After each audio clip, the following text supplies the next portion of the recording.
Thank you. Just a couple of pieces of housekeeping. There is no fire drill arranged for tonight, so if the alarm goes off, we'll need to exit. One door over there, one door over here, and we'll make our way to the bandstand in the Carfax. Please make sure your phones are either off or silent. Members, please remember to turn on and off your microphones when you start and finish speaking. The microphone for the public can remain on throughout. You have, if you're speaking on behalf of a parish council, you have 5 minutes. If you're speaking as a member of the public, you have 2 minutes, and we will hold you to time on that, please. This is a meeting that the public are invited to. It's not a public meeting, and therefore, as a consequence, I would ask there to be no interaction with the committee, the officers. If you are speaking, you are allowed to speak. If you're not speaking, please do not speak at all. The meeting is live streamed, so please let's be on our best behaviour. Okay, let's get going. Apologies, please.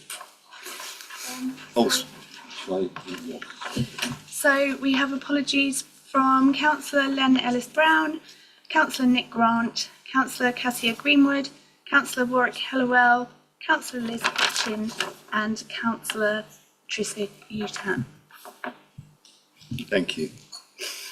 We might, I omitted to ask the officers to introduce themselves, so we'll do that now, please. Jason Hawkes, Principal Planning Officer. Good evening, Emma Parks, the Head of Development and Building Control. Claire Brown, Principal Planning Solicitor. Melissa Stallard, Democratic Services Officer. Judy Carboni, Democratic Services Officer. Thank you very much. Minutes from the last meeting, they've been circulated. Everybody, I hope, has had a chance to just check them through. Has anybody got any issues they'd like to raise from the minutes? In that case, is everybody agreed for me to sign them off? Thank you very much. Point 3, declarations of members' interest, please. Councillor Vickers. Thank you, Chairman. I'd like to declare an interest in item 7 DC 24/1472, as I'm a member of Southwater Parish Council, but I don't sit on their planning committee, and it's just a personal interest. Thank you. Thank you very much. It's noted. I don't have any announcements. We do, however, have something to just quickly say about point 5, the appeals. Thank you, Chairman. So members would note the updated appeals list that was sent to you. Just to say, in terms of appeals started, the Owl pub Dorking Road should read officer recommendation was for approval, and the Horsham Golf Park, the appeal is being heard by way of a public inquiry rather than a hearing, and just for information, that's taking place in June. Thank you. Thank you. Thank you very much. Right, well, let's get cracking. Item number 6, DC 24/0874, the Lamb in Rusper. Can we please have a presentation? Thank you. The application site relates to a vacant public house called the Lamb Inn, as shown here within the red line. The site is located within the hamlet of Lamb's Green, which is east of the village of Rusper. There's a builder's yard to the east, you can see here of the site, and houses to the west and south. To the south of the site is a Grade 2 listed building at Woodreeves, which I've highlighted here. Here is a picture of the front of the pub onto Lamb's Green. The pub closed in 2023 and is currently surrounded by hoardings. This is a picture of the pub before it closed, so you can see it in all its finery. This shows the rear of the pub. You can see that a large rear dormer and extension have been added to the building. So here we see the existing elevations of the building. The building has retained its original appearance to the front, as I previously just showed, but does include unsympathetic alterations to the rear, including the large rear dormer and the rear extension. The building has also been extended with a rear extension, as I said. The council conservation team has commented that this building dates back to the late 19th century and can be considered as a non-designated heritage asset.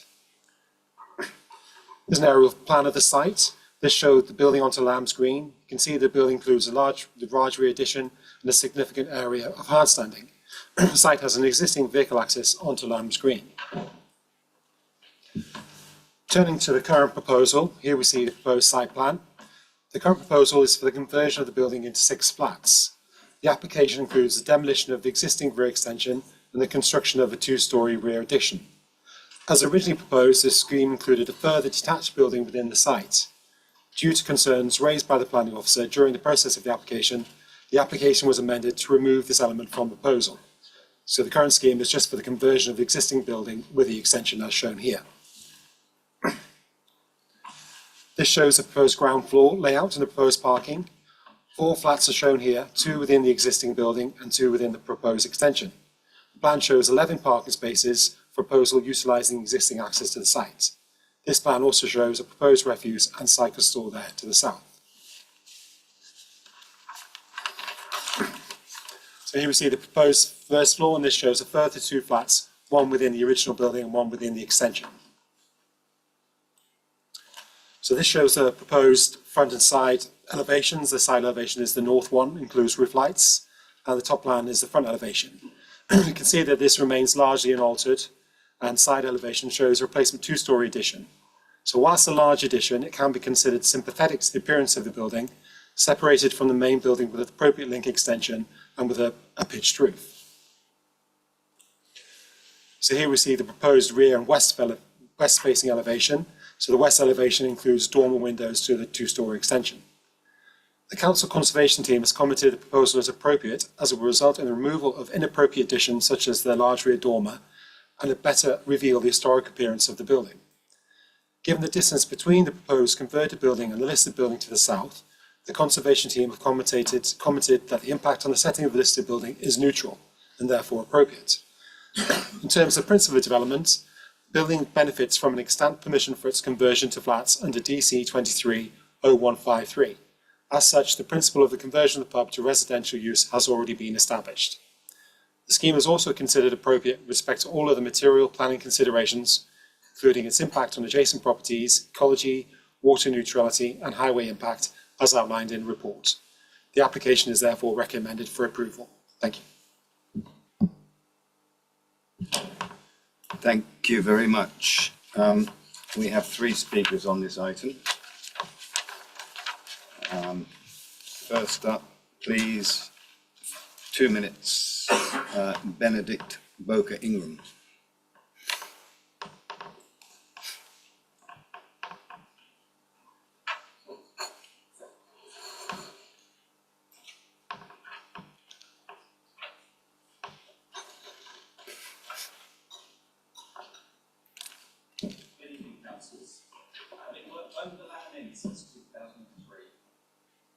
I took the difficult decision to close the doors at the beginning of August 23 as the business was no longer financially viable.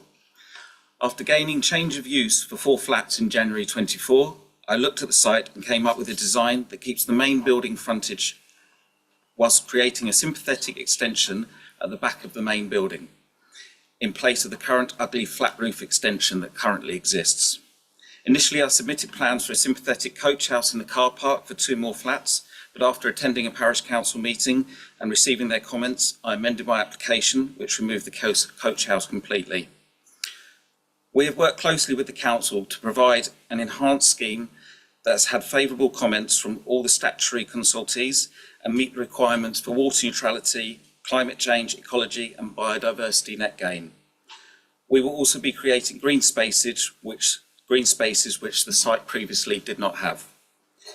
Overall, the proposal will be adding much needed housing to Horsham district and repurposes an existing building that otherwise would be left to dilapidate over time. We believe this is a considered design for the site and surrounding area, adding much needed accommodation to the district. Thank you for your time and consideration. Thank you, Benedict. Okay, second up is David Blair. You also have 2 minutes, please. Good evening. I'm one of 7 residents who object not to the conversion of the pub to residential. We didn't object to the plan for the pub to turn into 4 units. We do object primarily to the design. We disagree with the planning officer's assessment that the design is sympathetic. No one that I've spoken to who lives in the hamlet thinks that the design is sympathetic to the nature of the existing building. We think that the design is too monotonous. It looks like something that belongs more in an industrial estate than in a rural hamlet. And that's the principal objection. We don't necessarily mind it being 6 units, but the design makes it look worse. From the road, although the existing extension is unattractive, it's on 1 floor and it is invisible currently. If there had been a photograph from the roadside as you approached it, you wouldn't actually be able to see it at the moment. I took one before leaving this evening. You can't even see it. Having it in 2 stories and uniform is not sympathetic to the 19th century original, which is a charming building. The other point we'd like to raise is that the drainage engineer said that more information is required for the detailed foul water drainage strategy and surface area. There is flooding in the area, the River Mole runs past it, and we often have to go and dig out the local ditch, so that's something that is of concern to all residents. There are also several residents who are concerned about overdevelopment and make the point that it's not comparing like with like to compare residential accommodation with the loss of an amenity such as a pub. So when it comes to parking considerations and the lack of greenery, we would like to see more greenery included within the design and the protection of trees. For example, there's it's proposed to remove a willow tree. Finishing up now. Okay, thank you very much.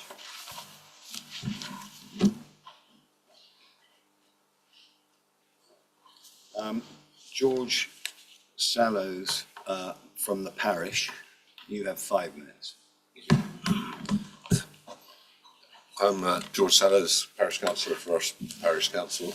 The Parish Council was objected to the initial proposal that was submitted in 2023 because of the loss of a public amenity of the pub. We accept that has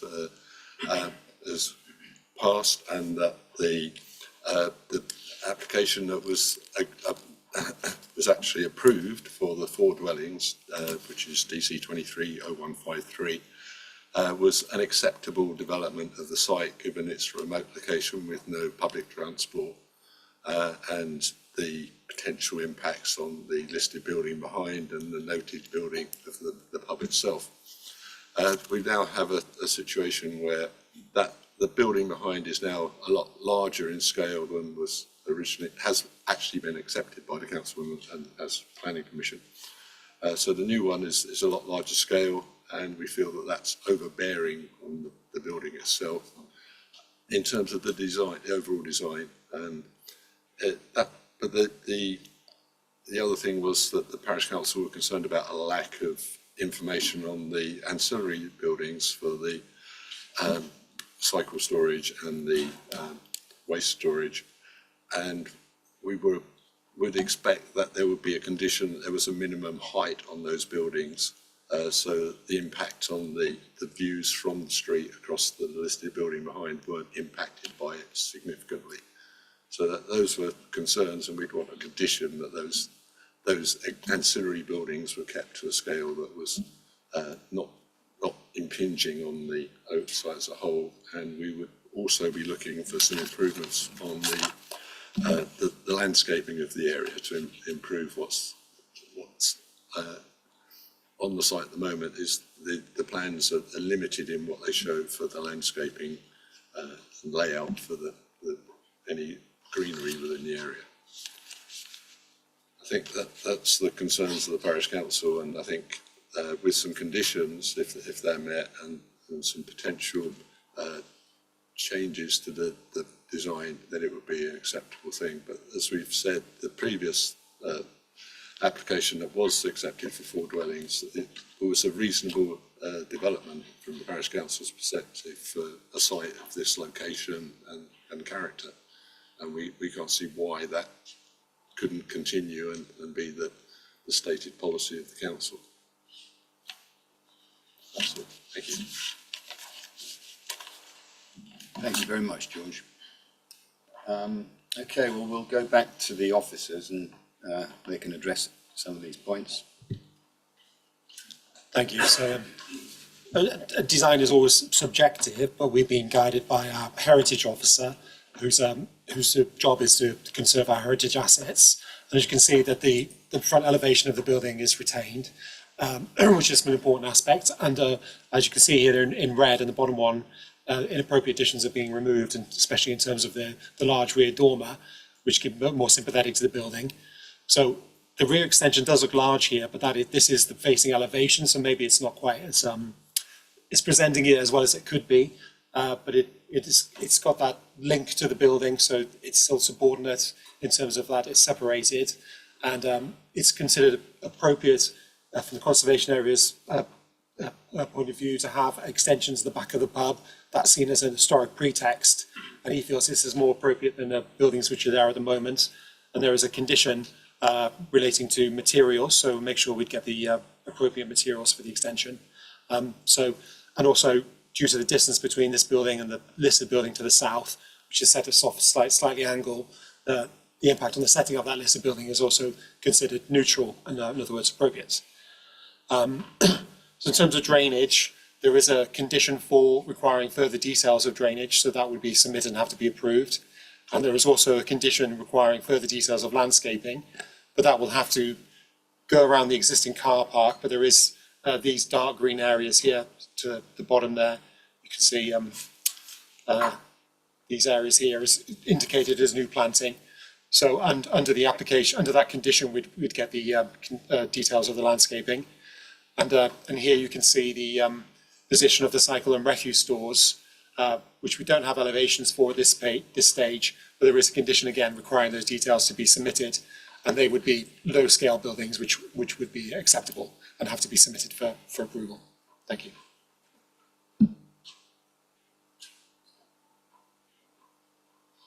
Thank you very much. Okay, we'll now open this up to the members. Councillor Hogg. Thank you, Chair. Obviously, this site has received a number of letters of complaints. It's a small hamlet, it's a sensitive area, and we have an objection from the parish council who've called this in. We've heard from officers the principle of development on the site has already been approved. There is a fallback position for another planning application. I guess the rear of this property does look pig ugly, let's be honest, and the proposed application before us, our heritage officers telling us is an improvement, as the officer has said. Design is subjective. If we were to raise an objection, we're looking at things like ridge height, where the ridge height is the same height as the building next to it. So on the grounds of it, is it too large? It's the same height as the building next to it. I guess I want to support the parish council and the neighbours, but I'm struggling to find adequate planning grounds to recommend a refusal or not necessarily to support the officer's recommendation. There are some other bits that the parish council brought up. Landscaping plan. I see that there is a pre-commencement condition 14 saying that no development should be occur until the landscape management plan has been submitted. Now, the Speaker and the Parish Council have both raised concerns about the landscaping. I wonder whether, obviously I listened to the debate and other members, but if this condition is approved, perhaps it could be approved and delegated subject to, or delegated to the head of development for approval, subject to consultation on the plan with the local members and the head of planning north, just so that we can tighten up the condition and give the parish council and the local residents some further support. So The only thing I could possibly consider turning this down on is over intensification and over development, and I guess we could say that it's out of keeping and out of character. But I'll be minded to listen to the debate and other members first. Thank you, Chair. Thank you very much. Okay, anybody like to make any comments? Councillor Franklin.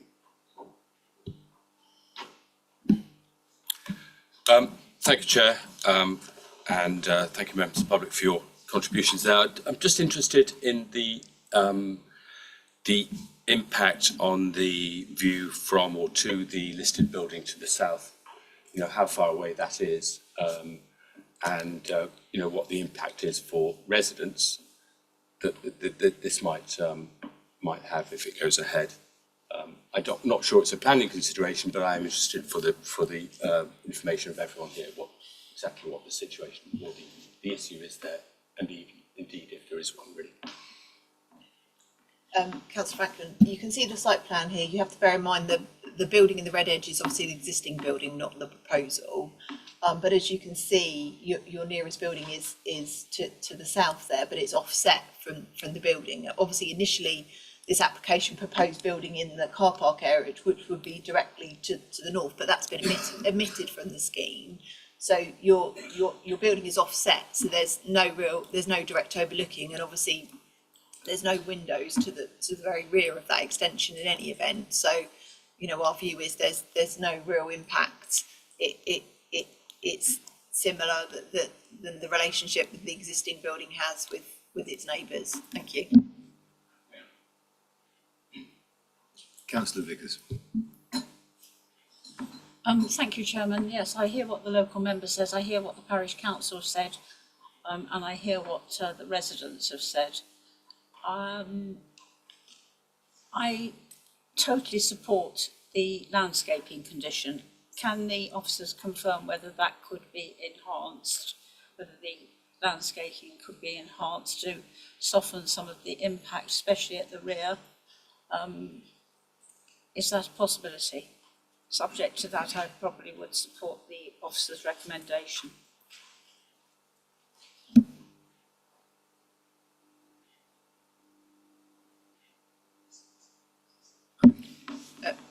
Thank you, Councillor. So condition 13 is the landscaping condition on page 28. It's a prior to occupation condition, which is standard for how landscaping requires hard and soft landscaping. So it asks for details of existing trees to be retained, details of proposed trees and planting, including their species, boundary treatments and lighting.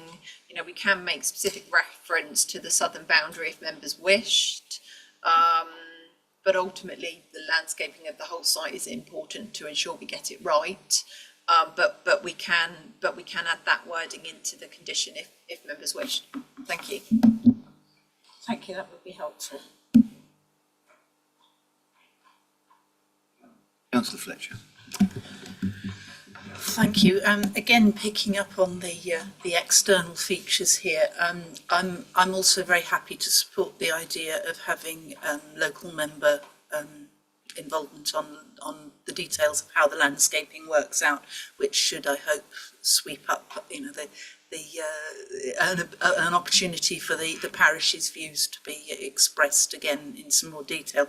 I'd really just wanted to add to that the cycle parking detail is not yet finalised. That's also on a condition, and a note that the parish were concerned about whether that was going to obstruct the views. As it's shown on there, it's actually not going to obstruct views because it's shown as a line of planting there. So the planting would be obstructing the views. My concern was we don't want to have just a little wooden box that you have to lift your bikes in and out of because it's only sort of chest height. That parking should be meeting LTN 120 cycle parking standards. So exactly how you orientate that and how you screen it or not with the landscaping is a factor. So I wonder whether Councillor Hogben would like to include the cycle parking in with the landscaping condition, with a view to ensuring we've got LTN 120 compliant cycle parking.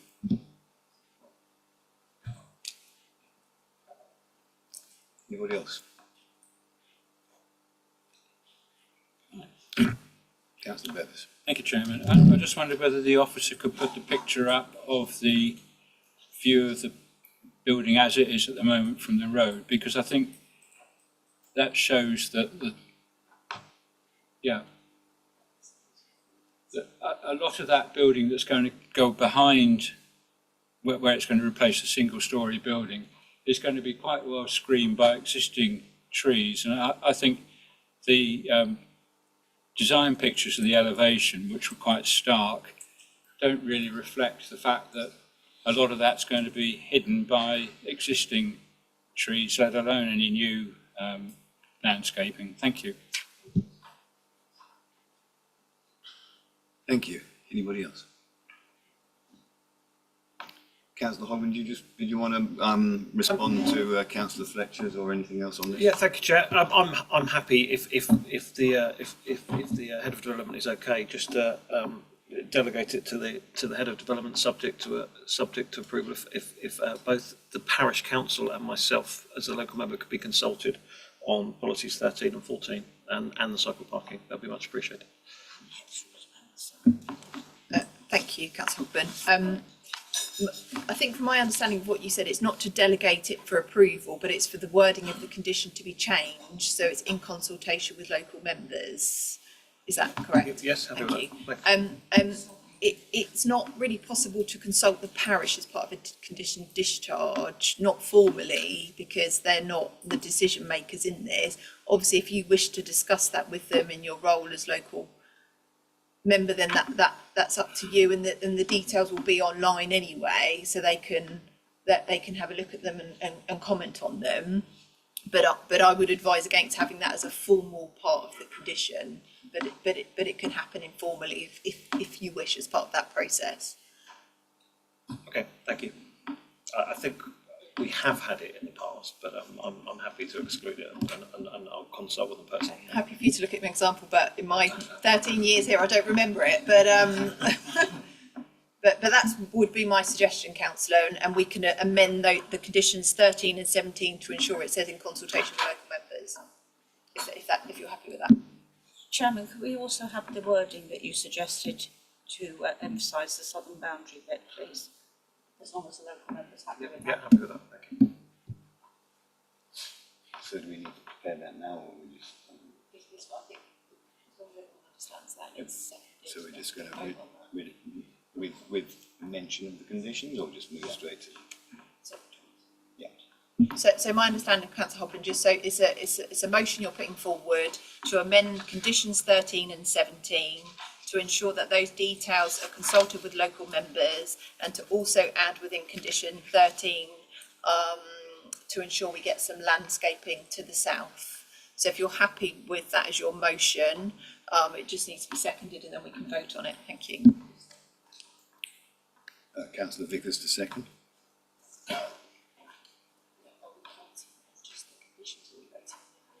No, we'll vote on the decision with the conditions. I don't think the conditions are fairly straightforward, right? Is everybody happy to vote with as we stand with the conditions as read? Very good. Okay, all those in favour?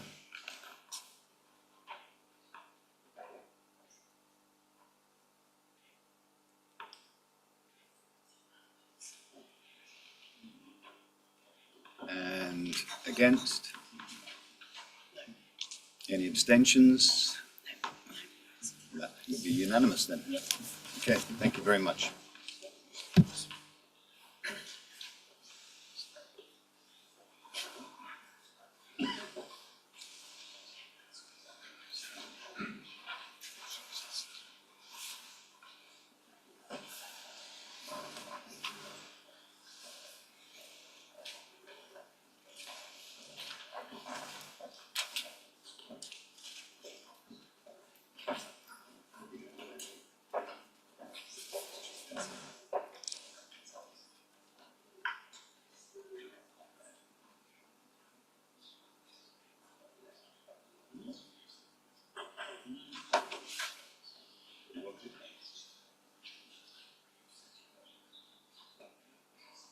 Okay, great.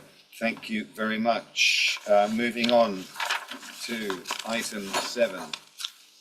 Let me just juggle my paperwork here. Where is it? DC 241472 Hoppos Community Stadium, Worthing Road, Horsham. Presentation, please. Thank you.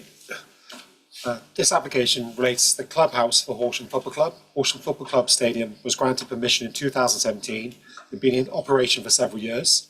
The site is located south of Horsham to the east of Worthing Road and includes 2 football pitches. The current scheme relates to the clubhouse, which I've indicated here within the red line.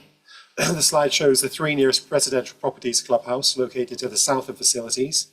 There are also residential properties located further to north, in east and west of the site at Den Park and Gate Cottage. This shows an aerial photograph of the site, now known as the Fusion Aviation Stadium. You can see the location of the clubhouse here where it says, where it says Fusion Aviation Stadium. You can just about see in the middle there. Clubhouse is next to a parking area which is used for events at the clubhouse, and for football matches, supporters can use the park and ride facility to the west for parking. As said, the current proposal relates to the clubhouse and the hours of use. Under the original permission, condition 27 limits the opening hours of the clubhouse to between 7 AM to 11 PM Monday to Saturday and 7 AM to 6 PM on Sundays. This application is seeking to vary those hours to allow the club to open between 7 to 11 PM Monday to Thursday, 7 AM to midnight Friday to Saturday, and 8 AM to 10 PM on Sundays. This would result in the club being open an additional hour on Friday and Saturdays and an additional 4 hours on Sundays.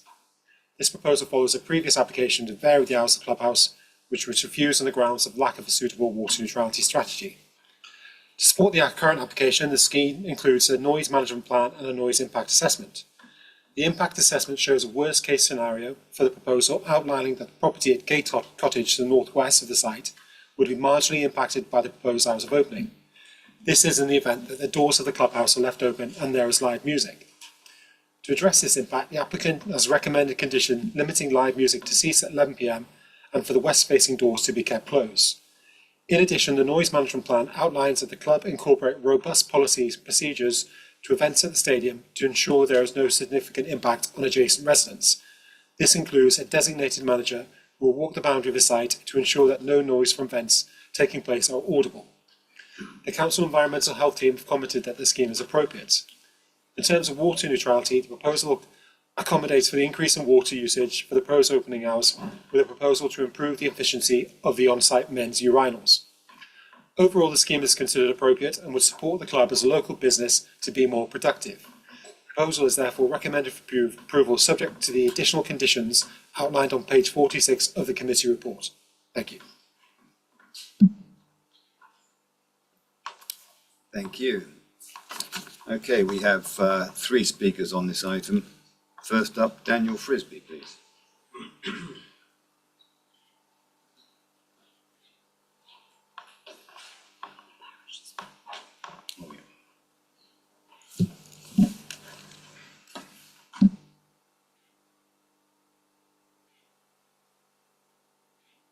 Excuse me, sorry, you just turned that off. If you just pop it back on again. That's it. Sorry. Thanks. That's okay. No worries. Good evening. My name is Daniel Frisby. I'm a planning consultant at DMH Dallard who act for Horsham Football Club. In a moment, Mark and Charlotte from the club will talk about how this proposal will enable them to extend the important work they do within the local community. I wanted to touch briefly on the other planning matters relating to noise and water neutrality. As you have heard just then from Jason, a noise impact assessment was submitted to a planning application, which confirms that in a worst case scenario of a live band playing within the clubhouse whilst doors are open after 11 PM, then and only then there would be marginal impacts on one dwelling to the northwest. This impact would be wholly avoided by either ensuring the doors are closed or ensuring no live music is played after 11 PM. Either one of these measures would avoid any impacts at all, but to be robust, we have accepted the imposition of conditions to secure both of these measures. And these have both been enshrined within a noise management plan, which also requires a member of staff to walk the boundary of the site after 11 p.m. to ensure that no noise can be heard from the clubhouse. It's our view that these measures are robust, ensuring that no noise impacts to residential amenity will occur. This has been accepted by your environmental health officer. In conclusion, this proposal is acceptable in respect of all material planning matters, and now Mark and Charlotte will set out the need for this proposal and its benefits. Thank you. Thank you, Daniel. Charlotte Long, please. Oh. She's not here? Oh, okay.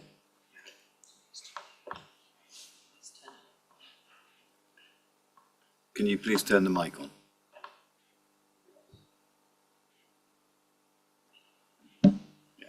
There's no need to turn it off when you're finished. Thanks. Good evening, Mr. Chairman, members, ladies and gentlemen. My name is Mark Butler and I'm a director of Horsham Football Club Community Interest Company.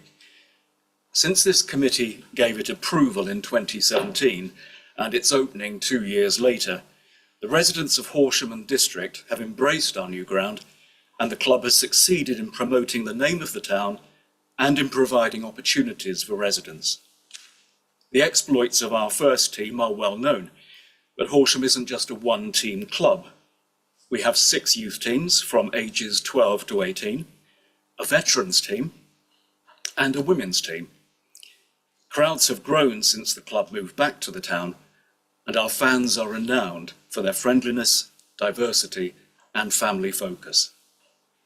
At other times, the ground is used by local organisations, community groups, and charities, meaning a wide range of local people benefit from the use of the facility. The new ground has also created 3 new full-time jobs and a number of other part-time employments. For these reasons, the Hoppost ground is an asset of which Horsham is rightly proud, all provided by a volunteer organisation at no cost to the public purse. But to support this, the club's commercial income must match its costs. One area where we have struggled is in the hiring of the clubhouse for social events such as family parties. When inquiries are made, we are often overlooked because we cannot offer the hours available to other venues. This application therefore seeks to ensure that we are competing on a level playing field. Commercial income is the lifeblood of the club, and without it we cannot build a sustainable future to ensure the continuation of our work. I therefore respectfully request that you approve this application. Thank you for listening. Thank you, Mark. Charlotte Long, please.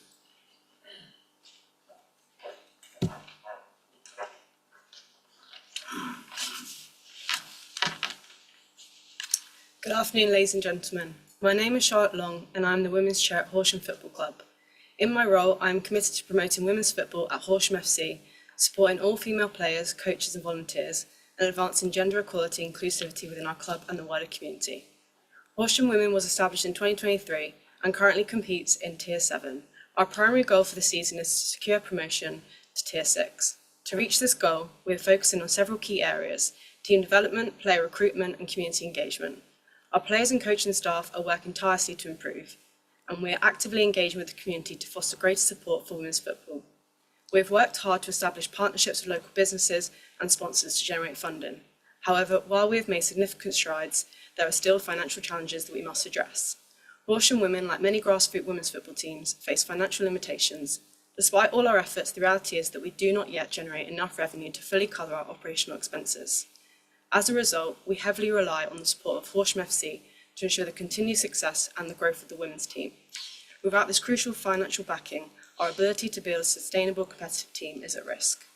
By extending the clubhouse hours, we would attract more commercial opportunities, which will provide the women's team with more financial support.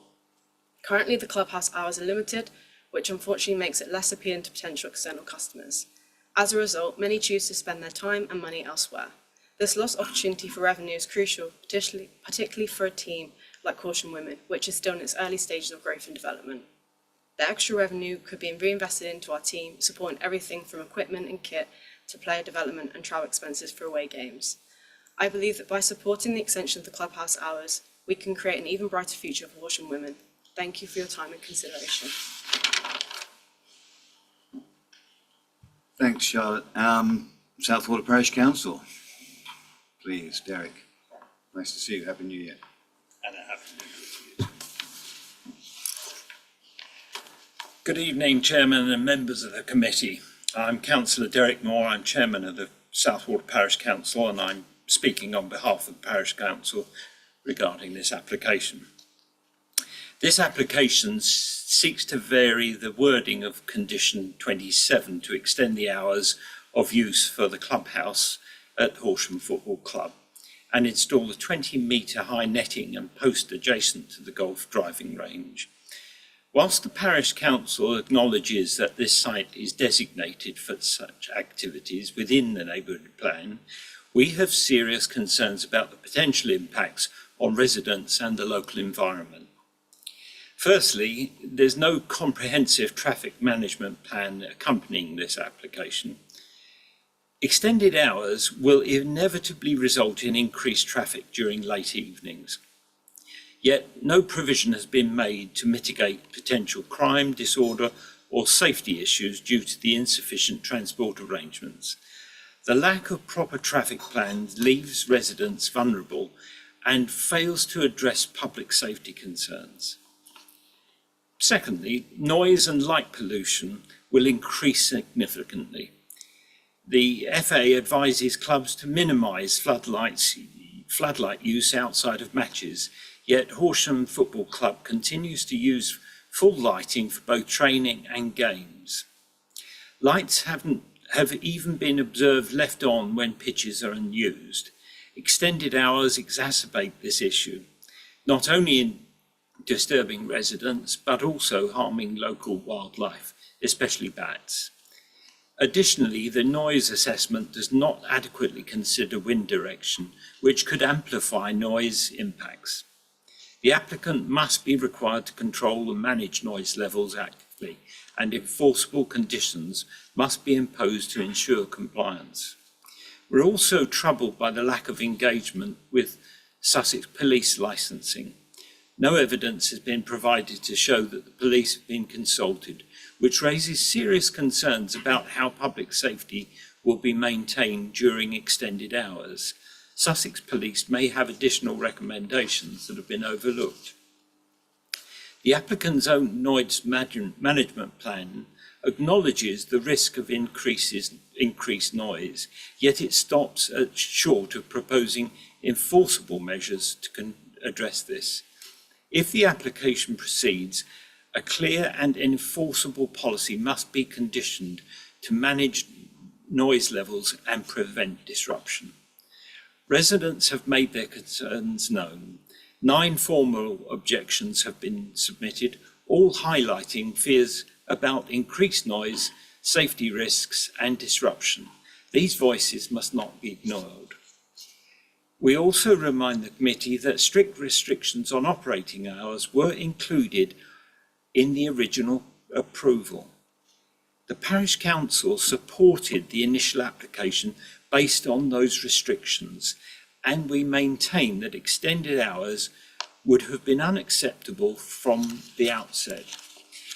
On this matter, we have also experienced extended hours in the Oakhurst Business Park, and we're concerned that there will be operational hour creep, as it were. Finally, although West Sussex County Council highways have raised no objection, their assessment fails to consider key issues. The surrounding roads are unlit, footpaths are narrow, and there is no public transport. These deficiencies pose significant safety risks, particularly during late hours. In summary, South Water Parish Council objects to this application often on the grounds of insufficient traffic planning, noise and light pollution, lack of police engagement, and the absence of enforceable noise management policies, and strong opposition from residents. We urge the committee to refuse this application unless the concerns raised are fully addressed through enforceable conditions. And thank you very much for your time. Thank you, Councillor Moore.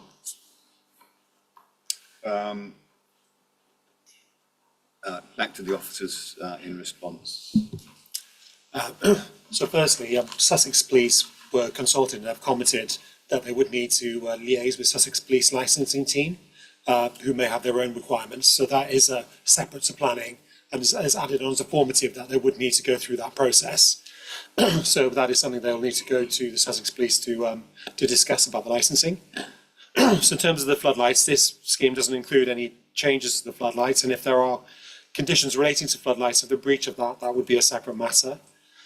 More importantly, I think should note, as I put in the report, that we have regular meetings with the football club as required by the Section 106, which is a liaison meeting, which includes the county, normally myself, as part of the district, and local and the members of the local residents, where that was primarily to discuss the traffic, to see if what the club are doing, whether there's any issues, whether things have changed. So, and also we also discuss any ongoing issues. So, if there is any issues regarding the this increase in hours, we discuss those as part of those meetings. And my experience, the club are very good at coming to arrangements and are very mindful of residents and seek to try and address any concerns raised by them. Yeah, that's what I've got to say. Thank you. Oh yes, just should be noted that the previous application was only refused on the lack of a water neutrality statement, not on any of the other grounds, which the water neutrality now is considered acceptable. Thank you. Before we go on with this, can I just clarify, are the parish council involved in those discussions as well? I believe they are invited. I can't remember if they come along or not. Okay. Yeah, I can check on that. But it would, might in future, regardless of what happens today, it might be a good idea to make sure that they are. Okay. Thank you. Councillor Vickers. Thank you, Chairman. I was a member of this committee in 2017 when the original planning permission was given, and the original conditions were put in place for a reason, to protect the amenities of nearby residents. Noise travels fast at night, it's louder than it would be during the day. 1 extra hour on a Saturday and a Friday doesn't sound very much, and 4 hours more on a Sunday doesn't sound very much. But in my experience, if the use of the building can go on till midnight, there will still be people on site leaving well after midnight, going up to 1 o'clock in the morning. I have some concerns about the parking on site, which is restricted, it's limited, hence use of the park and ride at night, foot access, and it's down a very narrow footpath which isn't very well lit, so I have some safety concerns. I think what I'm trying to say, Chairman, is that I have some concerns about the noise management plan and how that will be enforced. The conditions on page 35, paragraph 6.8, sorry, on page 42. I just want to be reassured that those conditions can be enforced. I do understand there's a noise management plan, but if I can be reassured how those can be enforced, please. I look forward to hearing what others have to say. Thank you. In passing, I'd like to congratulate Horsham Football Club on the success and for the fact that it is a well-used facility by lots of members of the community and nearby. But I have got some concerns, Chairman. Thank you. Thank you, Councillor Vickers. Just to say, Chairman, obviously the conditions imposed are considered to meet the test and are enforceable, and obviously if there are any breaches of those conditions, that is a matter of enforcement. You can serve a breach of condition notice, but I think officers are of the view the additional hour, and bearing in mind there's not going to be live music for that additional hour, the impact is acceptable, and we have to recognise, that there is a community asset, and that the money is reinvested, and there are wider benefits to allowing the additional hour. They have carried out a noise assessment. Obviously, there are mitigations proposed as part of this by the conditions which mitigate that impact. So I think it's very difficult to substantiate a reason for refusal. And you also have to bear in mind, whilst I recognise it was a delegated decision, it was a decision of the council, and the council did not refuse the previous application due to impact on neighbours. It was only refused on water neutrality grounds, and that is considered to be addressed as part of this application. Thank you. Thank you. Well, I'm the other ward member here, so I'm going to leave this to the end. I'd like to hear what people around the table have to say. Councillor Blackburn. Thanks. I've just got a quick question. How many people, do we know how many people it holds, or how large the potential events are? I'm afraid I don't have that information to hand. I imagine it would be covered by the licence, but unfortunately, no, I don't have that information. Okay, and I would just like to note also that Councillor Moore, when he spoke, was completely open to being cooperative. But what seems to come across in the papers and from residents' feedback is that there might be an issue with goodwill or trust based on what already is happening at the club. And we are all very proud of Horsham Football Club. But it's a real shame if, if conditions aren't imposed and if they're not followed properly, for example, the floodlighting. Yeah, I'll leave it at that for the moment. Thank you, Chairman. Just to say, we're not aware of any breaches of conditions relating to the floodlights. Obviously, if that is happening, there is a process to follow, and you can report an alleged breach of condition, and the council can investigate that. But I think it's not been brought to our attention. But you know, if it's reported, the team can certainly investigate that going forward. Thank you. Thank you. And just to remind, that's actually that's not part of what's being up for approval here. Councillor Brooks. Thank you, Chair, and just to echo the comments of Councillor Blackburn about the real shame that in a situation where residents of the district are rightly proud of the successes and the community contributions of Horsham District Council, a situation has arisen in which there can be opportunities for ill will and mutual misunderstanding. And I just wanted to express my frustration that the comments this evening might contribute to that, when a major issue that under discussion is the noise impact. Both the officer's presentation, the comments by Horsham Club, and then just most recently the head of development noting no live music after 11 or no music after 11. I think it's important to recognise and to note that there is going to be music between 11 and 12 on Friday and on Saturday. That at 6.8 and again at 6.15, bullet point 2. It specifies recorded music, including by DJ or PA systems, shall not be played between midnight and 10 AM on Friday and Saturday. Now that's an hour in which music will be played. It might not be being played live, but it's being played through a PA system. There is a mention at 6.7 of a willingness of the DJ PA being played at a lower noise output of around 90 to 95 decibels. But there is no mention of a decibel limit in the condition as proposed. And I think it is really significant that that's not, I feel, been appropriately and directly addressed as an issue here. And I wonder whether or not it's not been attended to because there is an existing statutory or environmental control level of noise limit for that hour. But I think that to say that there'll be no music after 11 is misleading. I don't think that anybody intentionally said anything to mislead this evening, but I think that it's important to recognise that no live music is not quite the same as no music at all. And music however it is played, can be played at a volume that can be disturbing to residents, and that this does little to bring comfort to residents who are concerned about the impact of noise here. And I think it's important as a committee we just pay a little bit closer attention to that and address that if we want to make sure that residents understand we are hearing their concerns.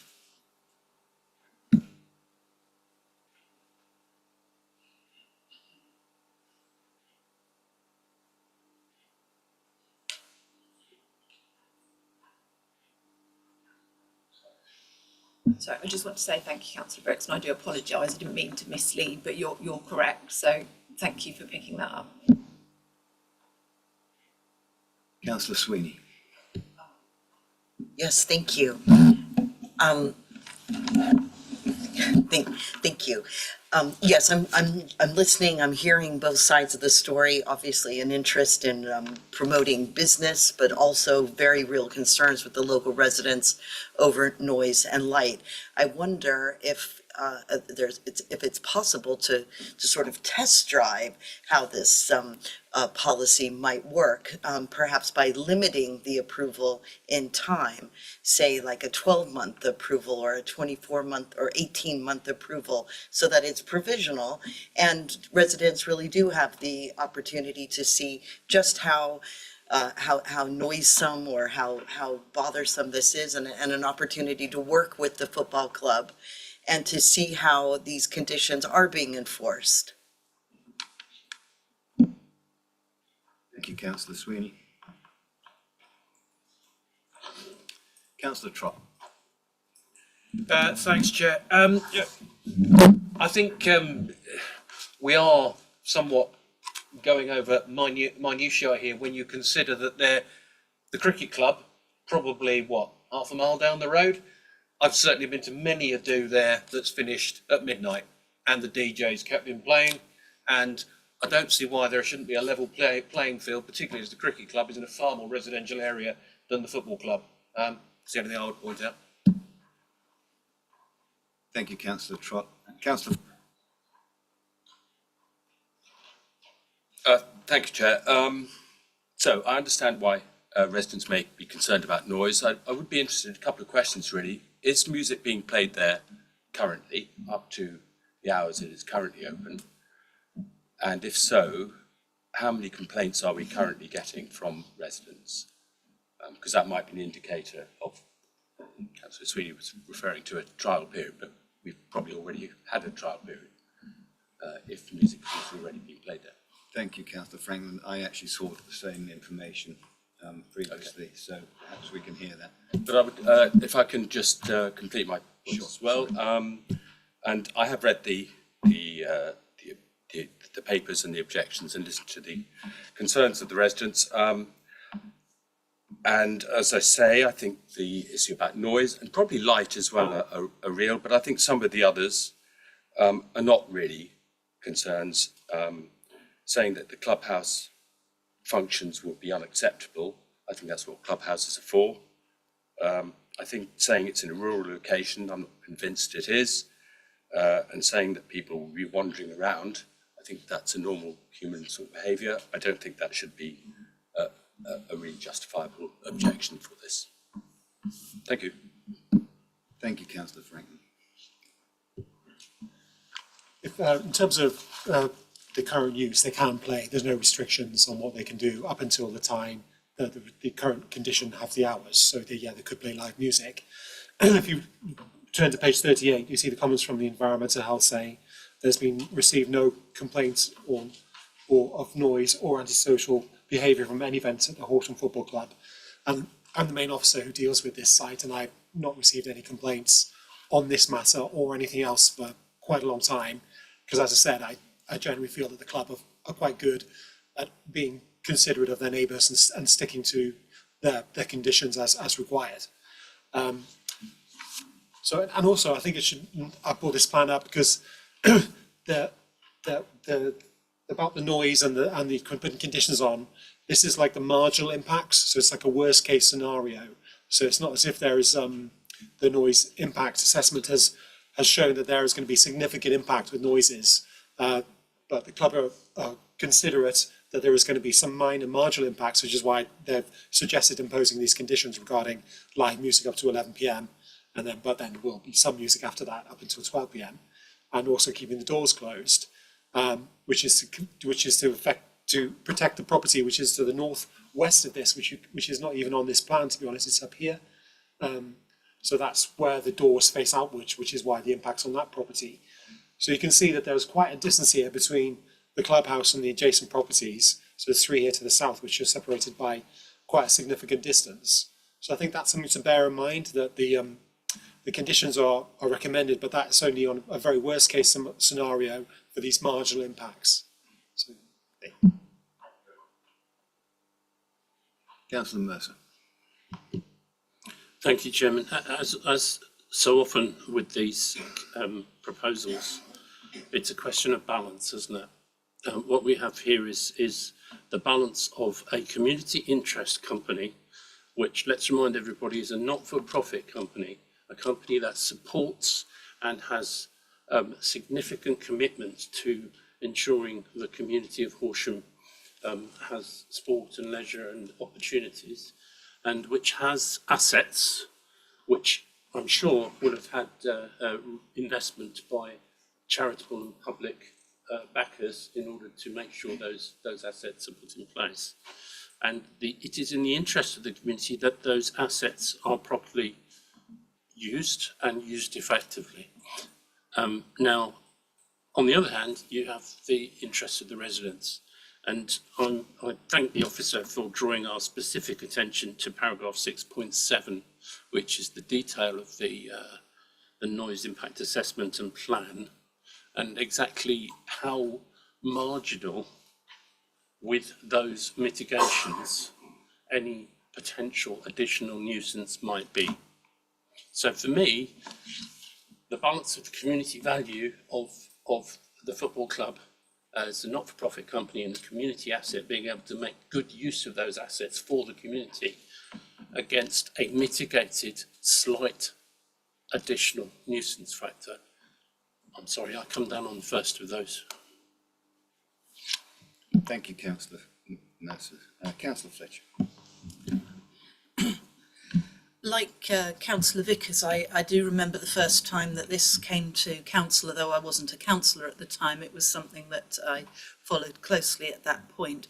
And when the new football club ground was found and was first mooted to be open, it was a very big change for the area up there. And there was a lot of uncertainty about how well it would work out and how big an impact it would have on the neighbours and the wildlife and so on.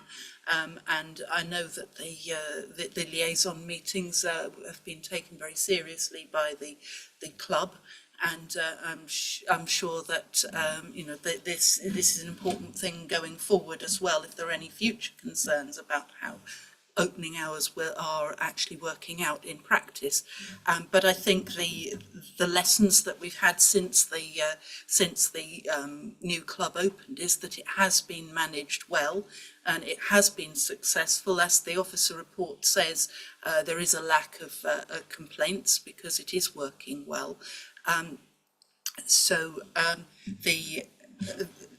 It seems that the main point of contention is this marginal exceedance that would have been possible if we don't have the noise conditions.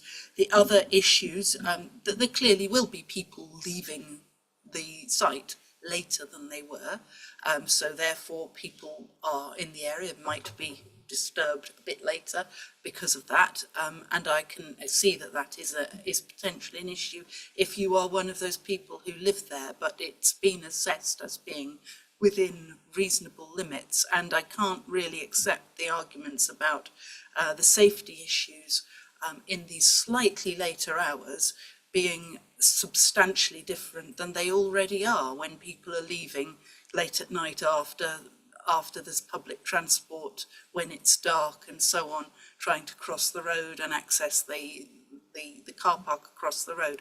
So my feeling is that what we've got is a reasonable and balanced proposal here that is responding sympathetically to the concerns about potential problems.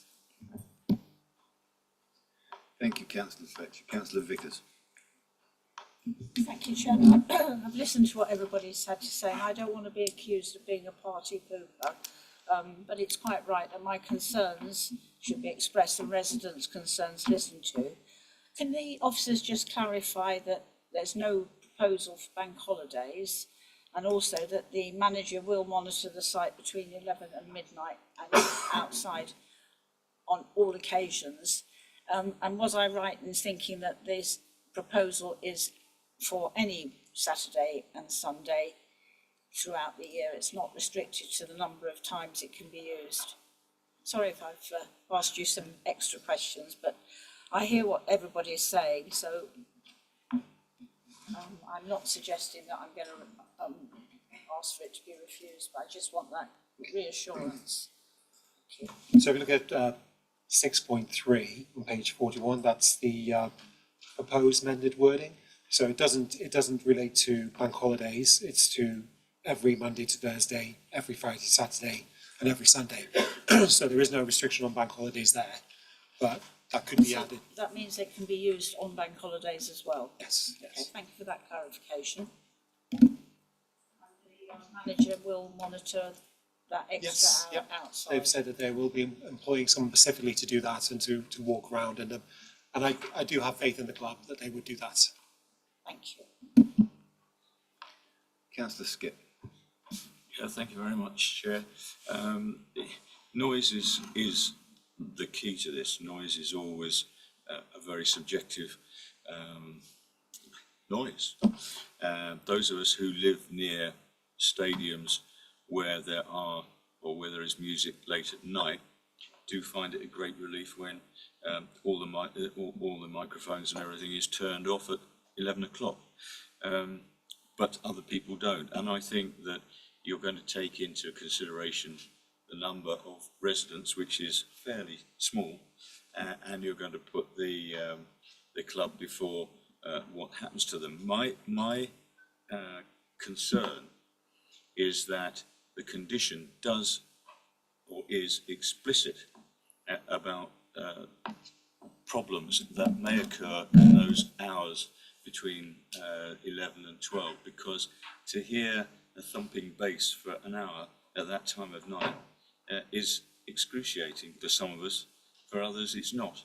But I would say that what I find frustrating is that there is nobody that you can get in touch with at a club very often in those hours to do anything about it. You can put limiters on, you can do various things like that to reduce the sounds coming out, but I just would make a plea that we really strengthen that condition that says that between 11 and 12 there will definitely be someone on site, there will definitely be action taken should the noise get out of control, because no one's going to come up and test the noise. There's no one around who's actually going to come with a noise meter and find out what's going on. And it's very frustrating if there's no one you can talk to. So I really do think the condition is the most important thing in this particular instance. Thanks. Thank you, Councillor Skipp. Councillor Minto. Thank you, Chair. Excuse me.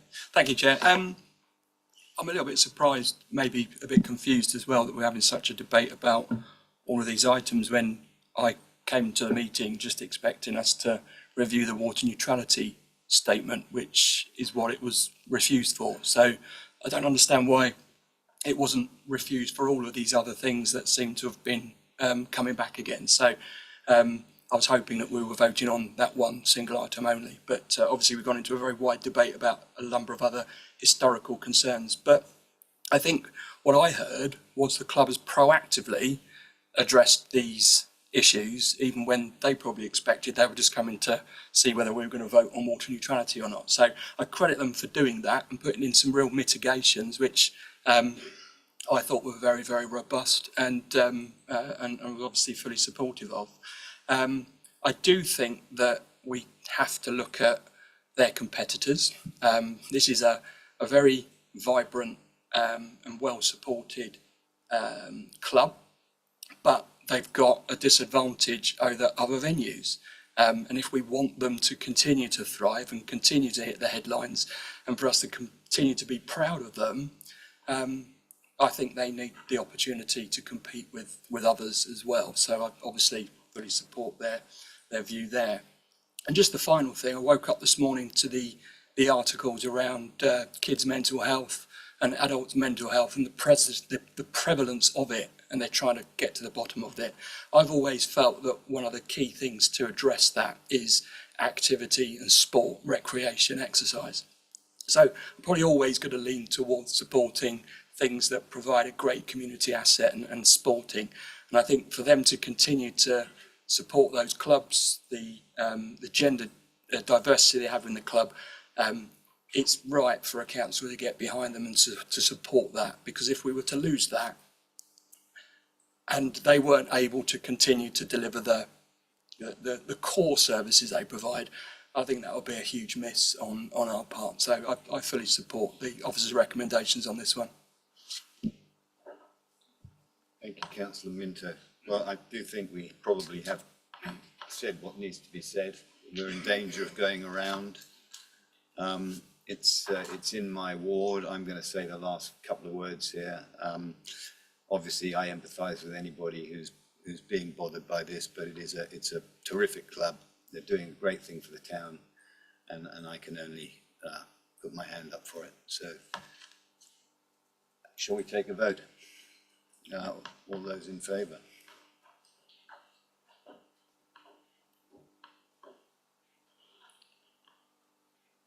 And against? 16 for. 16 for, and an abstention by the look of it. Yeah. Okay, thank you very much, everybody.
Shall we take 5?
I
think we're all here. Now, if I may, we have a point of clarification to make at the onset of this next item, DC 241499. We have a registered speaker here, Simon Briggs. Good, welcome, Simon, who has requested to speak for an additional 2 minutes because of a withdrawal from somebody else.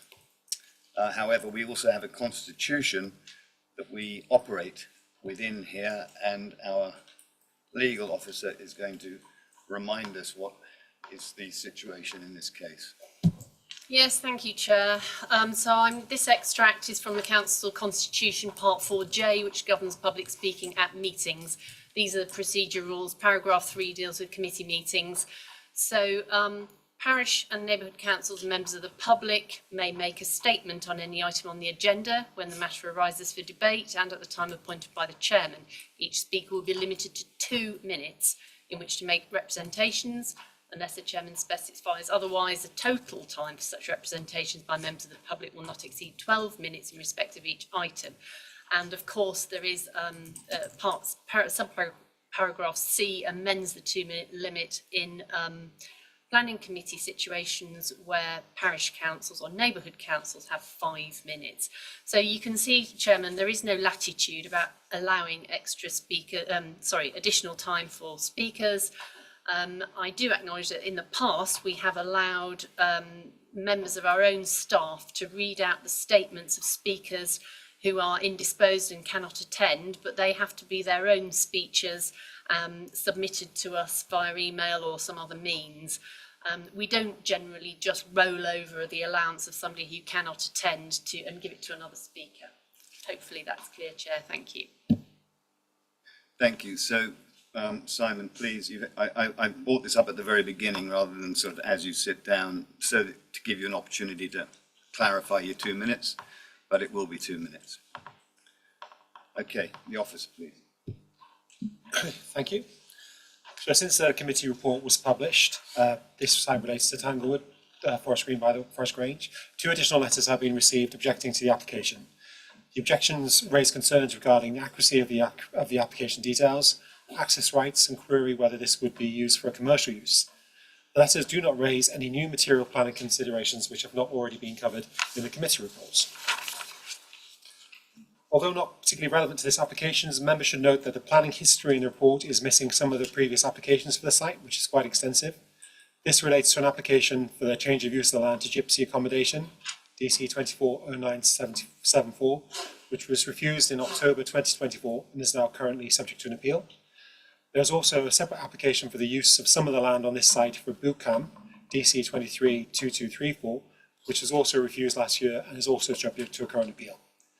Members should also note that DC 222125, the erection of a detached barn, which is mentioned in the report, doesn't mention that that was allowed on appeal.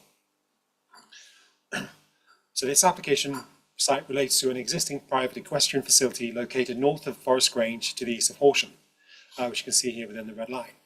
The site includes paddocks, a sound school, standalone buildings, and a stable building. The site is within the high-wheeled AO and B with houses to the south and woodland to the north. I've indicated the position of the stables to the south of the site plan here, which is relevant to this application. The current proposal relates to the existing stables. The stables were granted permission back in 1994 under reference CG 3394. This slide shows the approved stables in the original location plan to the south of the site. So this is the original plan showing the approval for the layout of the stable, which is connected to a barn, which is the L shape there. As I said, this was approved in 1994 and is currently in place. Now here we have a photo of the stables, which I took last week, which is relevant to this application. So condition 4 of the original permission from 1994 restricts the use of the stables to a residential property nearby known as Tanglewood. This is a residential property to the east of the site. The current proposal seeks to remove this condition. This is because the dwelling at Tanglewood is now in separate ownership and no longer connected to the use of the dwelling and is no longer connected to the use of this equestrian facility. As such, the condition is now obsolete and not enforceable. Therefore, it is reasonable to allow this condition to be removed. To ensure the stable remains in use as a private equestrian facility, a replacement condition is recommended, stating that the stable shall only be used for private equestrian use. The proposal is therefore recommended permission on this basis. Finally, members should note that there is a current enforcement case regarding the stationing of an unauthorised mobile home on this site. This is separate to the stables currently being considered and not relevant to this application. Thank you. Thank you. Right. Simon, please, you have 2 minutes.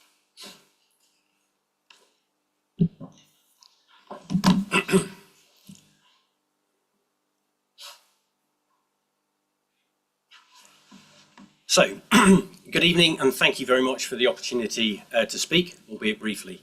My name is Simon Briggs. I'm speaking on behalf of the residents of Forest Grange and the shareholders in Forest Grange Private Road Limited, which owns the road that accesses the site. We object to the removal of condition 4, and if it is to be varied, urge the committee to ensure by conditions and effective enforcement action that the use of the site is strictly limited to the original permission in CG 3394, i.e. private equestrian. The application description refers to removal, but the planning officer refers to variation. The development description is incorrect and needs to be amended. The existing location plan continues to inaccurately reflect the extent of the application site indicated on the location plan approved by CG 3394 to which the application relates. This is important as the application has been submitted under the scope of section 73 of the Town and Country Planning Act 1990 and not as a new full planning application, meaning the applicant can only amend the planning permission as originally granted. Failure to amend a location plan will result in the grant of a new planning permission with a scope of development exceeding that which was granted by the original permission, which will be ultra vires. The red line is further critical as it encompasses land outside the ownership of the applicant and within the ownership of Forest Grange Private Road Limited. This error has additional implications for the control of development by condition, such as condition 4 in the committee report, which controls the location of waste and manure storage so that it's not within 30 metres of nearby residential properties. To date, the applicant has placed waste and manure on land outside their ownership, but which falls within the red line shown inaccurately on the location plan. The applicant claims the site will remain private stabling, but this contradicts other planning applications, commercial boot camp, gypsy site, current use, illegal mobile home, unauthorised commercial boot camp, and recent signage changes 2 days after the publication of the planning officer's report, indicating that the site is now used as a commercial stud in addition to the commercial boot camp and previously commercial camping. Thank you, Simon. I'll give you 15 seconds to wind up, please. Okay. Much of the planning report, most of paragraphs 6.2 to 0.14 and its recommendations are predicated on activity on the site being limited to private equestrian use, as required in the original permission, but as shown, it is not. The report acknowledges, and I quote, historical breaches and unauthorised uses of the site, but the conditions suggested in the report are so similar to the existing conditions. Thanks very much now. That's done. Thank you very much. I'm sure you got your message across. Okay. A response? Yes, thank you. So in terms of the description, it is said about a removal of condition. So you could say it was variation, but it's within our remit to refer to as a removal, and it's also within our remit to impose a replacement condition if we see that's appropriate, which is the case here. So condition 1 on page 62 states that the stables and sand school hereby permitted shall only be used for private equestrian purposes and shall not be used for commercial purposes. Emma and I have just been discussing this, and we feel that needs to be amended to refer to the original plans because that it does relate to the original application. So that will be an amendment that we'd suggest is added in terms of adding the original plan numbers, and that will be the plans that I show here in terms of the layout plan. So we'd ask that be added in as an amendment to that condition. So the other conditions here, these are on the original one. So there is conditions about the materials, but condition 2, but the building is now in place. Again, the condition 3 is about materials, the building's already in place. And condition 4, which states the resultant waste and manure shall not be stored or burnt within 30 metres of any nearby residential properties. So that still is a condition which can be acted upon if seen fit through enforcement proceedings. Thank you. Sorry, can I just clarify, members? So obviously this original permission was granted in the 90s. Back in the 90s, you didn't have a plans condition. Probably about 5-10 years ago, I can't remember, we started adding a condition, and this is national. You add condition 1, which is your approved plans, and then all your other conditions follow suit. So we've recognised that the officers copied through the original conditions as the permission was granted, but we feel it's appropriate to add a plans condition as your condition 1, which will then state what the original plans were that was approved, because this is just amending the originally approved scheme. It's not a brand new scheme, so all the plans would be the same. So just for clarity purposes, the officer's recommendation is we have an additional condition which will state what plans are approved. So apologies that wasn't picked up, but obviously the speaker raising that's brought that to our attention. Thank you. Thank you. Councillor Horsham. We have no other speakers on this. I thought we had another objector. No. Okay, thank you, Chairman.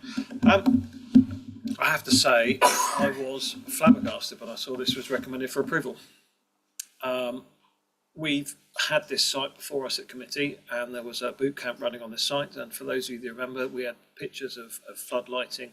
We had, I believe, almost every resident in the hamlet complain, and we objected that to that commercialisation of the site.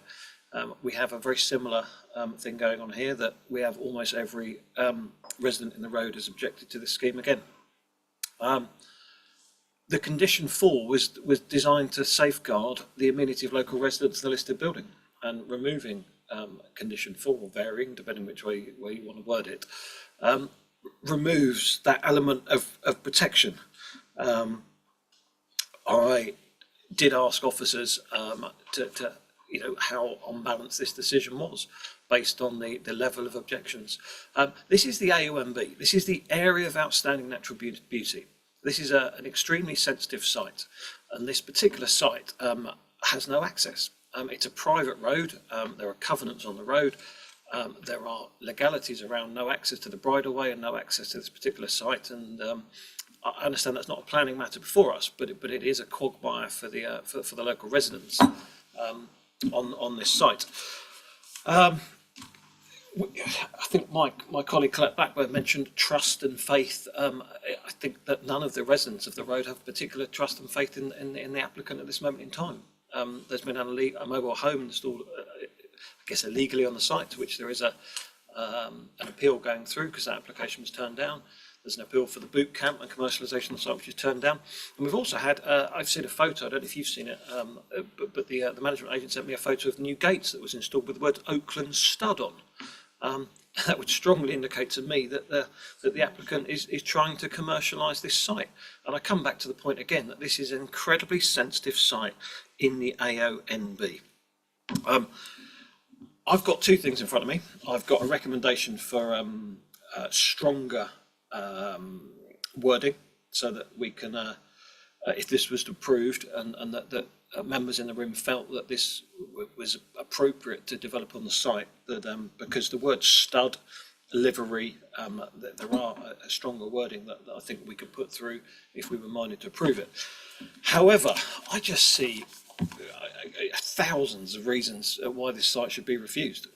In my opinion, it's in breach of policy 25, 26, 30 and 40.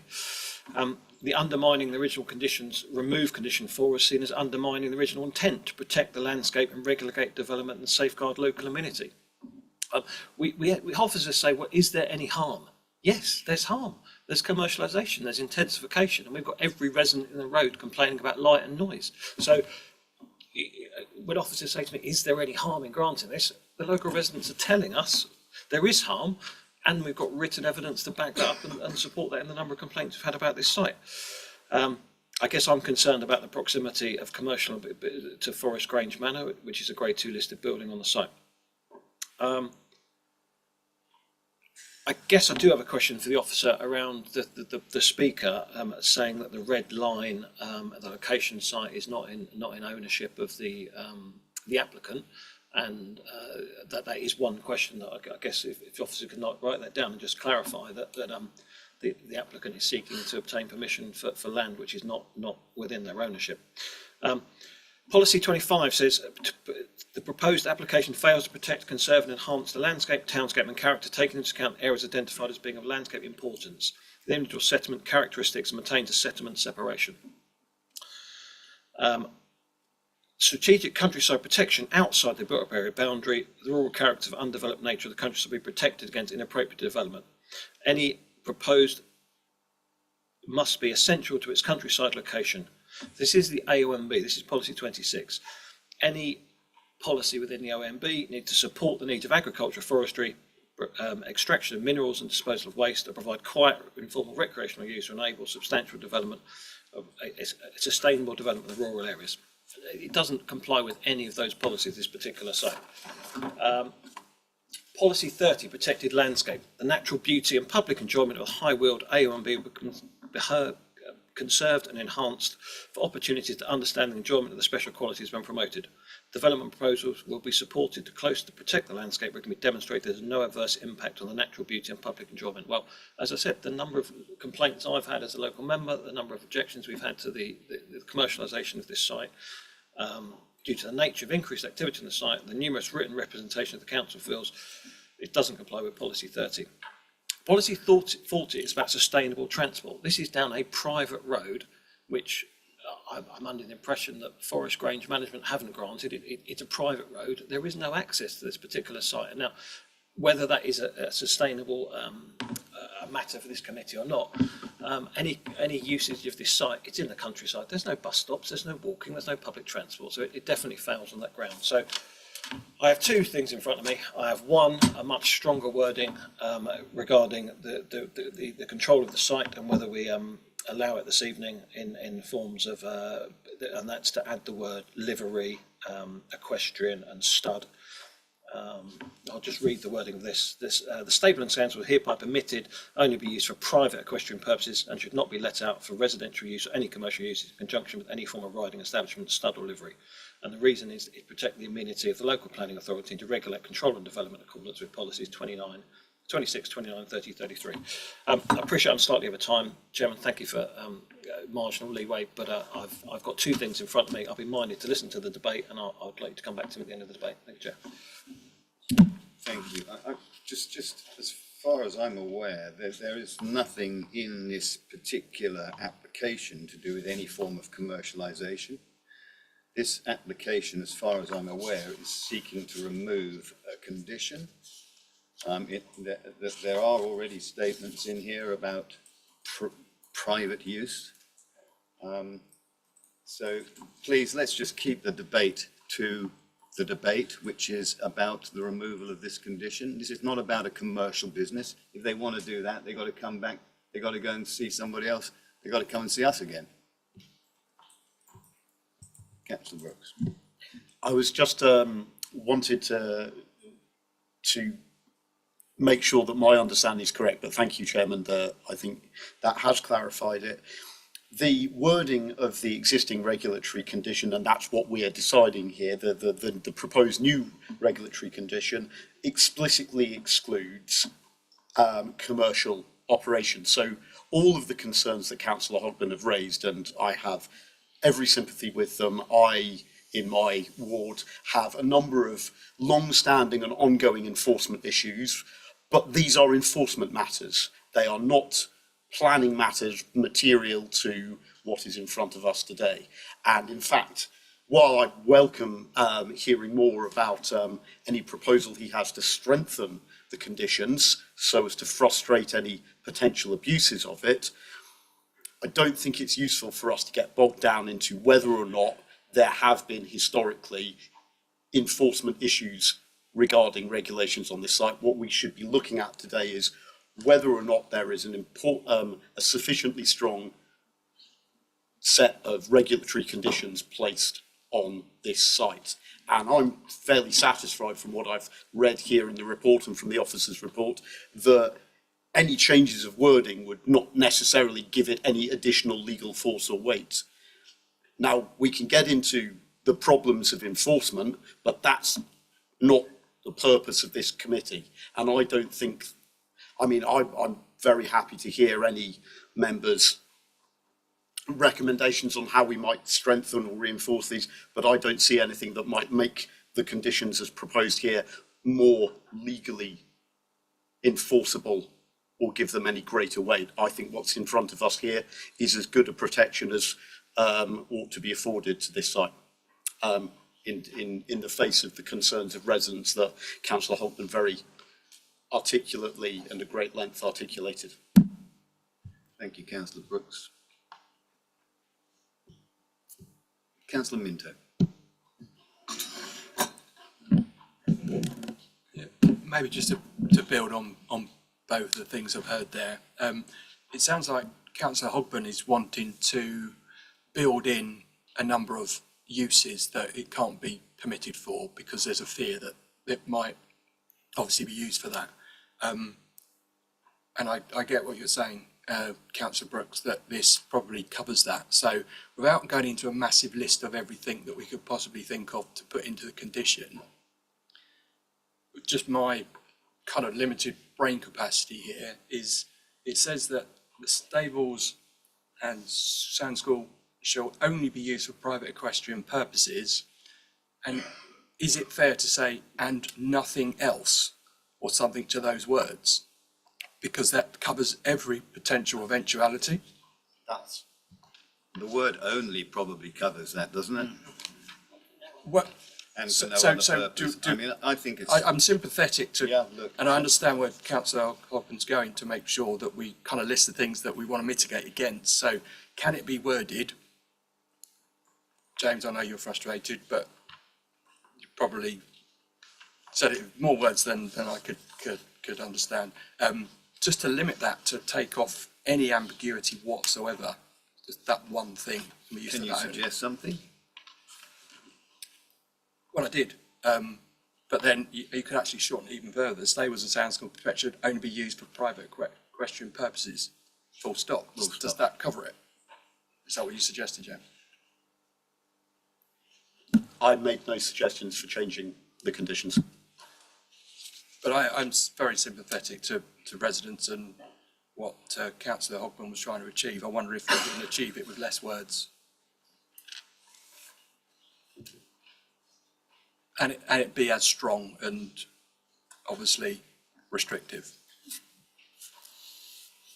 So let's just have a look at this. Regulatory condition 1. The stables and sand school hereby permitted shall only be used for private equestrian purposes and shall not be let out or used for commercial purposes or in connection with any form of riding establishment. That's the condition as written. You know, I don't know, we can fluff it, we can cut Sorry, it. Chairman, I do have, at that first line, I do have a recommendation, if there was a seconder, and that was that the stables and sand school are hereby permitted shall only be used for private equestrian purposes and should not be let out or used for residential or any commercial purposes or in conjunction with any form of riding establishment, stud or livery.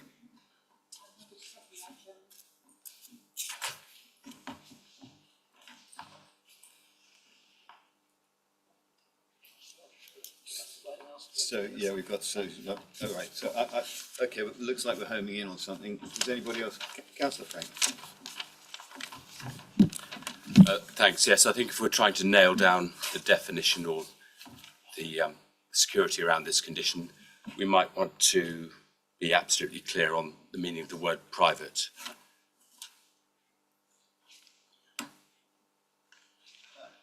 Yeah, it's sort of getting a little bit into semantics. I mean, it says, non-commercial, not be used, let out or used for commercial, following private. You know, I kind of think we're there, aren't we? I think we're. Just to say, it is a generally term used by inspectors and planners. I think I concur with the chairman. I think perhaps that's a step too far because I think it is a well understood term in planning. Thank you. Okay. Councillor Frank. Don't drag me into it. It's my glasses. Thank you, Councillor Vandenborg. Can I just say, I mean, we are sort of like angels dancing on the head of a pin here. Can I just ask our solicitor here what you feel is needed or not needed? Sorry. I don't like drafting anything that I haven't taken an hour to consider. So, I mean, drafting on the hoof, I think, you know, pardon the pun, I think is infinitely dangerous. frankly, and I would prefer to stick with things that the head of development and her team have spent time considering. It's for members if they wish to propose amendments, not for the solicitor. And I thank you for that, but I just wanted to say, as someone who is very legally minded, and we're talking about whether things can be developed or pushed or tweaked, that's good. That's good for me. Thank you. I'm at Chair, you know, we're here all the time. If you've got things that you want to run by us, we are here, rather than doing things in a meeting. Anybody else? All right, so we need to build in this, yeah. Yeah, would you mind reading that out again? Thank you, Chair. So we're just proposing to reword condition 1, say that the stables and sand school are hereby permitted, shall only be used for private equestrian purposes and shall not be let out or used for residential or any commercial purposes or in conjunction with any form of riding establishment, stud or livery. And the rest of the wording in the condition is the same.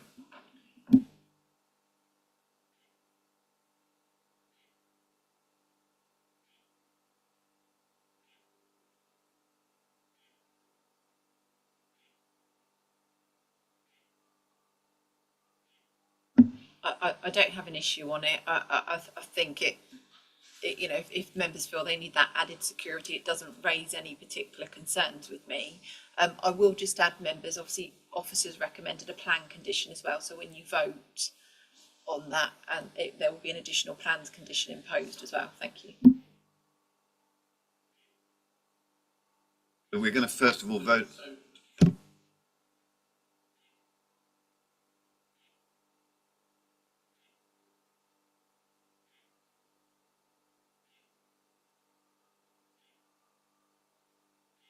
We're about to approve the amended condition first, and then we'll approve then we'll vote on the, yes?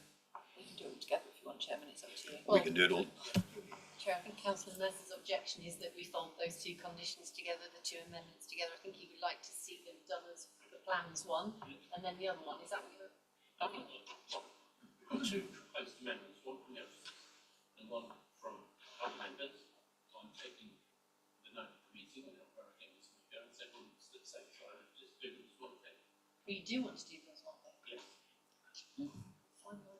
Explicitly, you haven't said that.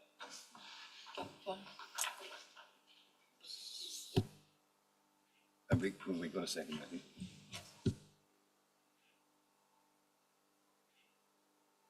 Confused now as to what we're doing. So,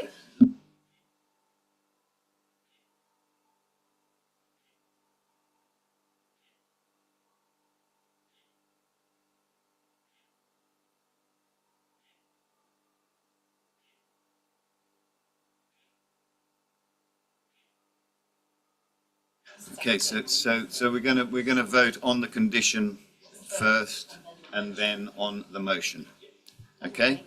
We are voting on the condition and then we will vote on the motion. So all those in favour of the condition? The as amended, yeah.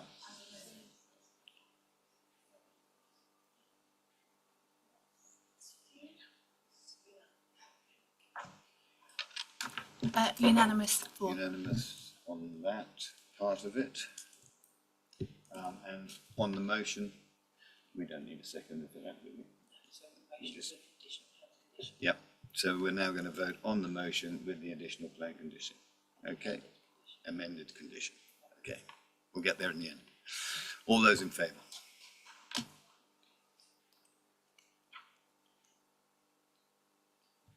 Against? Yeah. 16 for. Yeah.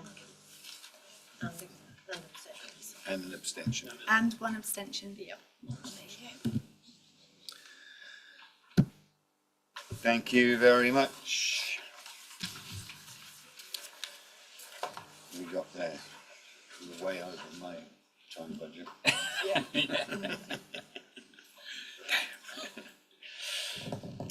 Not too bad. We've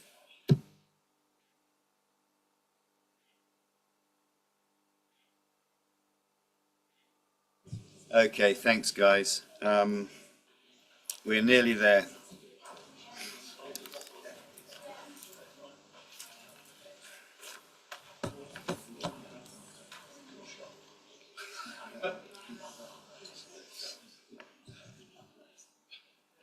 Yeah. Cheers, guys. Thanks very much. Take care. Okay. DC 241410. Okay, thank you. So before I start, the members should note that this application was also called into committee by Councillor Helliwell, as well as being a Horsham district site. This application relates to Roffey Football Club, which is located to the northern boundary of Horsham Town, south of the A24. This plan shows the location of the football club with 2 pitches either side of the clubhouse.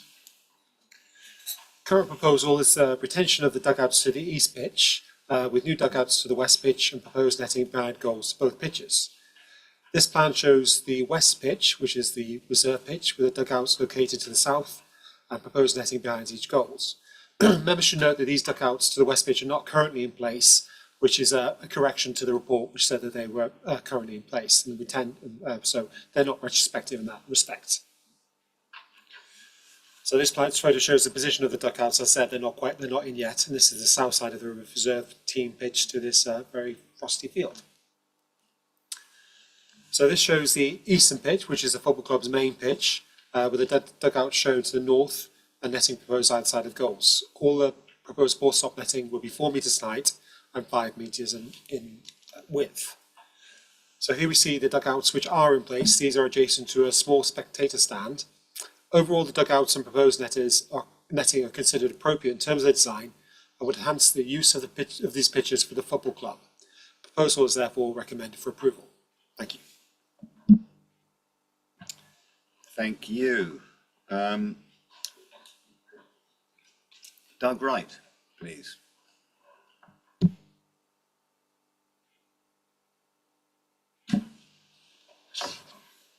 Good evening. As stated, the application seeks to improve the facilities of the football club from a playing perspective and whilst appreciating the use for the wider community and environment. Roffey Football Club has been located on the site for over 30 years, prior to any housing development, and in that time has sought to improve the facilities for the football club whilst recognising the use of the area by local residents. To maintain the continuous work ensuring the main pitch is kept in good playing condition, the club has provided suitable paths around the pitch and within the wooded areas for walking. It is appreciated that the pitches are public open spaces. However, it is important that the pitches do not get overused to ensure that they are playable during the wetter and colder parts of the football season. The club enjoy 2 pitches at the site and seek to also provide a good playing surface for the reserve pitch and other facilities for players. Given the level that Roffey Football Club teams play at, these facilities seem reasonable. The stop netting not only serves as a mechanism to stop the balls from going into the trees, but they also protect the trees from damage, and the design of the netting allows wildlife such as birds to not be harmed by such netting. The addition of the dugouts on the reserve pitch are a small addition to the side of the pitch and appropriate in the context of the area. They also further enhance the playing facilities with minimal impact upon the surrounding area in terms of appearance and use.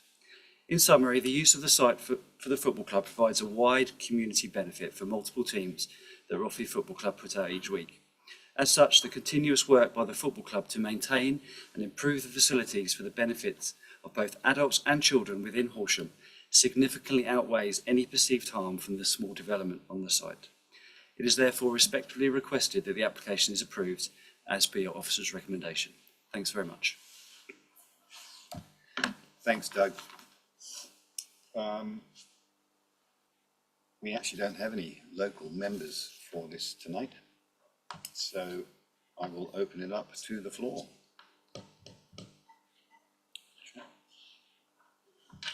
Councillor Betts. Thank you, Chair. I just feel that as a Roffey representative on the council, it kind of falls to me to speak on this, even though it's not in my ward anymore. I think it's great to see a club improving the facilities it has, looking after the facilities it's had for some time, and I think the additional netting is going to make the use of the grounds better, and I can't see any reason for not supporting it. Thank you. Thank you. Councillor Livingston, good evening. Good evening. I know that HTC Property Parks and Countryside objects to this application.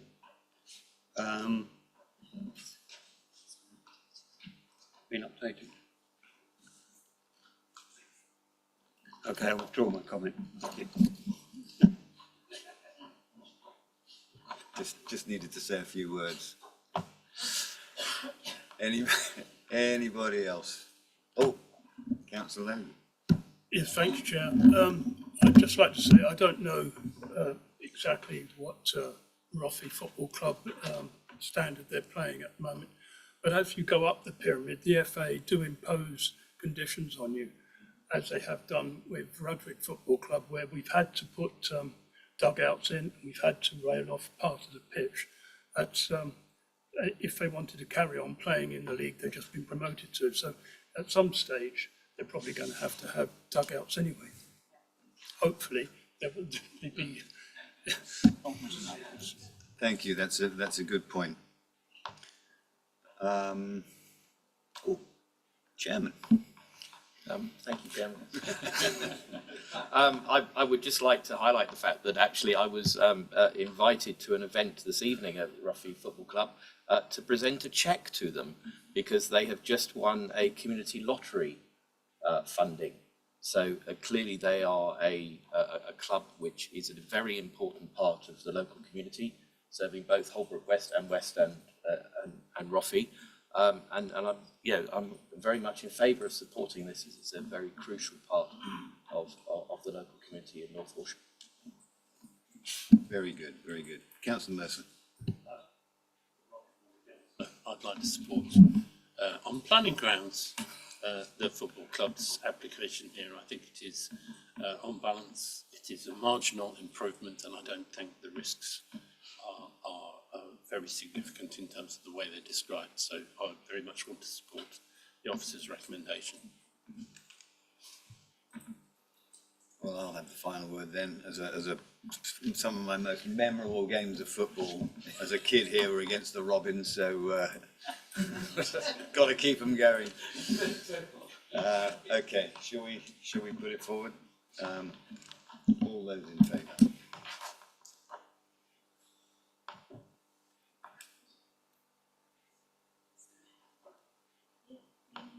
Thank you very much. Okay, well done, guys. So, thanks very much, everybody. That was good. It's 19:29, closed meeting.